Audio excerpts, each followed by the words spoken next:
Hello friends, अब बात करते हैं पेट फूलने के लिए हम हर्ब्स क्या यूज कर सकते हैं। घर में ही हम कौन कौन से उपचार हैं जो कर सकते हैं जिससे आपको बहुत ज्यादा अच्छा फायदा हो सकता है। तो सबसे पहले तो आपको ये समझना होगा कि आप मिस्टेक क्या कर रहे हैं। आपका मान लो, मैं एग्जांपल दे देता हूँ। जैसे कुछ लोग फटाफट खाना खाते हैं, बहुत जल्दी जल्दी स्पीड से खाना खाते हैं, मतलब 5 मिनट में सारा खाना फिनिश कर देते हैं, अच्छे से चबाते नहीं है। तो ऐसे केसेस में अगर आप बहुत जल्दी जल्दी खाना खाते हैं तो आपका ये जो बड़ा बड़ा कोर होता है जो खाने का, वो आगे ऐसे ही चला जाता है। और इंटेस्टाइन में, क्योंकि जैसे बोलते हैं हाथों में दांत नहीं होते, तो वो जो बड़ा बड़ा पार्ट है आगे इंटेस्टाइन में जाके प्रॉपर डाइजेस्ट नहीं हो पाता।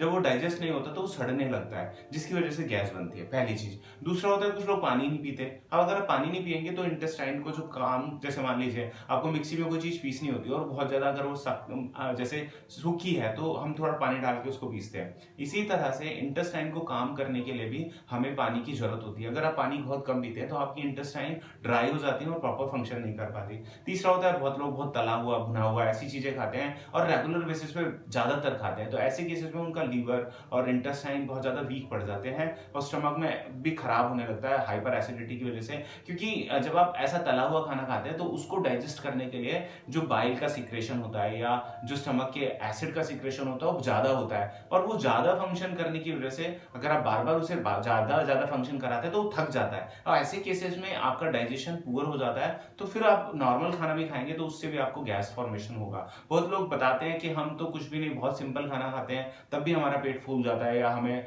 प्रॉपर डाइजेशन नहीं होता। बहुत बार हम घिया भी खाते हैं, वो भी हमें प्रॉपर डाइजेस्ट नहीं होता। उसके पीछे रीजन ही होता है कि उनका इंटेस्टाइन, उसका डाइजेशन, उनका लिवर वगैरह पहले से इतना कमजोर हो गया है कि वो अब नॉर्मल खाना खा रहे हैं, बहुत हल्का खाना खा रहे हैं, बट वो फिर भी उसको डाइजेस्ट नहीं कर पा रहा। तो ऐसे केसेस में आपको अपने सिस्टम को ठीक करना होगा। उसके लिए हो सकता है आपको कुछ मेडिकेशन वगैरह भी लेना पड़े। बट यहाँ पर मैं हर्ब्स की बात करता हूँ तो अजवाइन बहुत ज्यादा फायदा करती है ऐसे केसेस में। अगर आप रेगुलर बेसिस पे अजवाइन का पानी खाना खाने से थोड़ा पहले पीना शुरू कर देते हैं, दिन में 2-3 बार जब भी आप खाना खाते हैं तो आप 1 कप अजवाइन का पानी पीते हैं, तो उससे आपका जो गैस का फॉर्मेशन है वो बहुत कम हो जाता है। दूसरा होता है पुदीना, इसमें बहुत हेल्प करता है।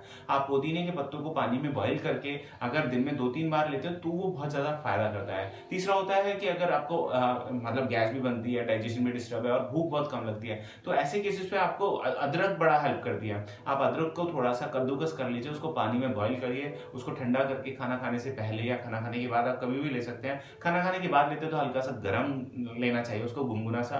वो पानी आप पीने से, क्योंकि अदरक क्या होती है कि आपके एंजाइम की एक्टिविटी को बढ़ा देती है, तो मतलब वो आपको हेल्प करती है खाने को डाइजेस्ट करने में। तो ये 3 हर्ब्स आप कॉमनली यूज करते हैं और इनका कोई साइड इफेक्ट नहीं है। आप किसी भी सिचुएशन में हैं आप इनको यूज कर सकते हैं। और साथ में मैं फिर से बात रिपीट करूंगा कि परहेज भी बहुत इंपॉर्टेंट है।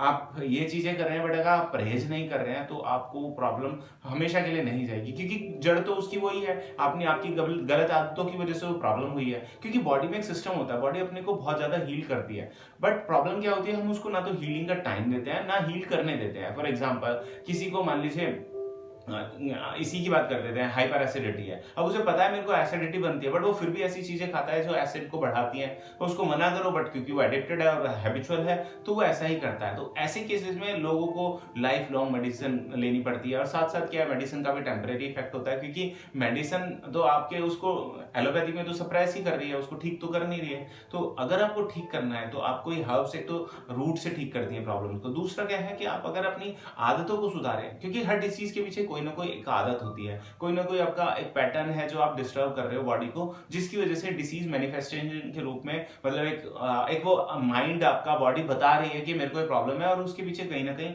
आपका ही हाथ होता है। बहुत बार लोग इस बात को डिसएग्री करेंगे बट ये बात सच्चाई है। तो आपको अपनी आदतों को भी देखना चाहिए कि कौन सी ऐसी आदत है जो आपकी डाइजेशन के लिए या किसी भी प्रॉब्लम के लिए जिम्मेवार है, तो उस आदत को भी आप बदलने की कोशिश कीजिए।